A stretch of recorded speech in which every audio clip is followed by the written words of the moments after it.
La liberté de pensée, de conscience et de religion est un droit de l'homme fondamental. Mais ces derniers temps, elle a été confrontée à des défis importants dans le monde entier. La pandémie du Covid-19, les conflits géopolitiques, les crises économiques et la montée des autocrates ont détourné l'intention et la volonté de lutter contre les violations de ce droit de l'homme fondamental. Les minorités religieuses ont été particulièrement fragilisées, confrontées à la discrimination, la persécution et la violence, sans que la communauté internationale ne réagisse suffisamment. L'édition 2023 du rapport sur la liberté religieuse porte sur la période de 2 ans, comprise entre janvier 2021 et décembre 2022, dominée par des événements mondiaux importants. Ce rapport, réalisé par l'Aide à l'Église en détresse, analyse les violations de la liberté religieuse et de conviction selon une échelle de gravité.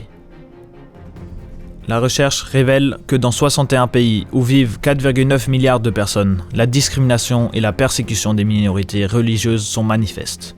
Le droit fondamental à la liberté de pensée, de conscience et de religion faisant l'objet de pressions ou étant restreint par de nouvelles lois. Le rapport identifie 28 pays comme souffrant de persécution, dont la moitié en Afrique. Les minorités religieuses doivent faire face à des atrocités, des répressions, de la surveillance, des obstacles électoraux et des attaques de la part d'acteurs étatiques et non étatiques.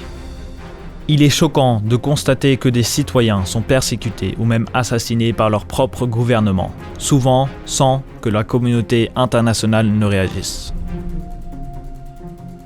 Les autocrates, dont les gouvernements autoritaires, les extrémistes islamistes, les nationalistes ethno-religieux et les groupes criminels organisés sont à l'origine des pires violations de la liberté religieuse. Ces persécuteurs cherchent à éliminer l'autorité des communautés religieuses indésirables. Les attaques violentes et répétées forcent les minorités religieuses à émigrer, réduisant ainsi un groupe confessionnel à un point tel que sa survie à long terme est remise en question. Dans la catégorie discrimination, 33 pays affichent une détérioration de la liberté religieuse. Dans ces pays, de nouvelles lois anti-conversion ont été introduites et les lois existantes ont été renforcées. Ces lois prévoient des amendes et des peines de prison pour le converti et le guide spirituel. Au Moyen-Orient, les sanctions pour apostasie peuvent aller jusqu'à la peine de mort.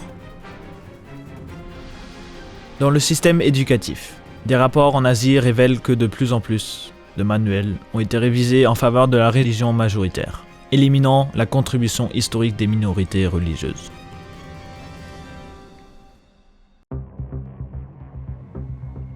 La catégorie en observation désigne les pays pour lesquels la liberté religieuse s'érode progressivement, marquée par des incidents d'intolérance, de discrimination et même de persécution. 8 nouveaux pays ont été ajoutés à cette catégorie, dont la Guinée-Bissau, le Bénin et l'Indonésie. Dans ces pays, les attaques contre les sites religieux et l'intimidation des communautés religieuses ont été justifiées sous couvert de causes sociales progressistes. L'essor de la technologie numérique et des plateformes de médias sociaux a posé de nouveaux défis à la liberté religieuse. Les plateformes en ligne sont devenues des terrains propices au discours de haine, à l'incitation, à la violence et au ciblage des minorités religieuses. Les groupes extrémistes et les individus exploitent ces plateformes pour recruter des adeptes, diffuser des idéologies radicales et coordonner des attaques contre des communautés religieuses.